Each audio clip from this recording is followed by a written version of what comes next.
Neat ಪರೀಕ್ಷೆಯ ಅಕ್ರಮವನ್ನ ವಿರೋಧಿಸಿ ಕಾಂಗ್ರೆಸ್ ಈಗ ಪ್ರತಿಭಟನೆಯನ್ನ ಮಾಡ್ತಾ ಇದೆ. ಬೆಂಗಳೂರಿನ ಫ್ರೀಡಂ ಪಾರ್ಕ್ನಲ್ಲಿ ಬೃಹತ್ ಪ್ರತಿಭಟನೆಯನ್ನು ಹಮ್ಮಿಕೊಂಡಿದೆ. ಪ್ರತಿಭಟನೆಯಲ್ಲಿ ಸಾವಿರಾರು ಕೈ ಕಾರ್ಯಕರ್ತರು ಭಾಗಿಯಾಗಿದ್ದಾರೆ. ಕೇಂದ್ರ ಸರ್ಕಾರದ ವಿರುದ್ಧ ಘೋಷಣೆ ಕೂಗಿ ಆಕ್ರೋಶವನ್ನ ವ್ಯಕ್ತಪಡಿಸ್ತಾ ಇದ್ದಾರೆ. ನೀಟ್ ಪ್ರತಿಭಟನೆಯಲ್ಲಿ ಸಿಎಂ ಸಿದ್ದರಾಮಯ್ಯನವರು ಕೂಡ ಭಾಗಿಯಾಗಿರೋದು. ಸುರ್ಜೇವಾಲಾ ಸೇರಿದಂತೆ ಕಾಂಗ್ರೆಸ್ನ ನಾಯಕರು ಕೂಡ ಇದರಲ್ಲಿ ಭಾಗಿಯಾಗಿದ್ದಾರೆ. ಯೂತ್ ಕಾಂಗ್ರೆಸ್ ಪ್ರತಿಭಟನೆಯಲ್ಲಿ ಸಾವಿರಾರು ಸಂಖ್ಯೆಯಲ್ಲಿ ಕಾರ್ಯಕರ್ತರು ಭಾಗಿಯಾಗಿ ಕೇಂದ್ರದ ವಿರುದ್ಧ ಆಕ್ರೋಶವನ್ನು ಹೊರಹಾಕ್ತಾ ಇದ್ದಾರೆ. ಬೆಂಗಳೂರಿನ ಫ್ರೀಡಂ ಪಾರ್ಕ್ನಲ್ಲಿ ಬೃಹತ್ ಪ್ರತಿಭಟನೆ ನಡೀತಾ ಇರೋದು.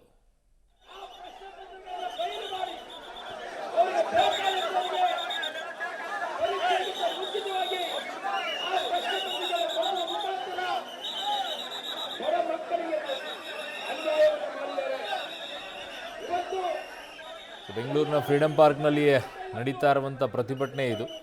ಮಾನ್ಯ ಮುಖ್ಯಮಂತ್ರಿ ಸಿದ್ದರಾಮಯ್ಯನವರು ಕೂಡ ಇದರಲ್ಲಿ ಭಾಗಿಯಾಗಿದ್ದಾರೆ. ಜೊತೆಗೆ ಸುರ್ಜೇವಾಲಾ ಅವರು ಕೂಡ ಭಾಗಿಯಾಗಿದ್ದಾರೆ.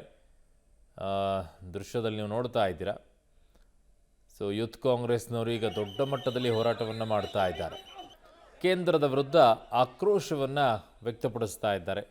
ನೀಟ್ ಪರೀಕ್ಷೆ ಅಕ್ರಮದ ವಿಚಾರದಲ್ಲಿ ಈ ಪ್ರತಿಭಟನೆ ನಡೀತಾ ಇರೋದು. ಎಲ್ಲ ಕಡೆಯೂ ಕೂಡ ದೇಶದ ಎಲ್ಲ ಭಾಗಗಳಲ್ಲೂ ಕೂಡ ಕಾಂಗ್ರೆಸ್ ಇವತ್ತು ಪ್ರತಿಭಟನೆಯನ್ನು ಮಾಡ್ತಾ ಇರೋದು. ಹಾಗಾಗಿ ಆಯಾಯ ರಾಜ್ಯಗಳ ಪ್ರಮುಖ ಜಾಗಗಳಲ್ಲಿ ದೊಡ್ಡ ಮಟ್ಟದಲ್ಲಿ ಪ್ರತಿಭಟನೆಯನ್ನು ಹಮ್ಮಿಕೊಂಡಿದೆ ಯೂತ್ ಕಾಂಗ್ರೆಸ್.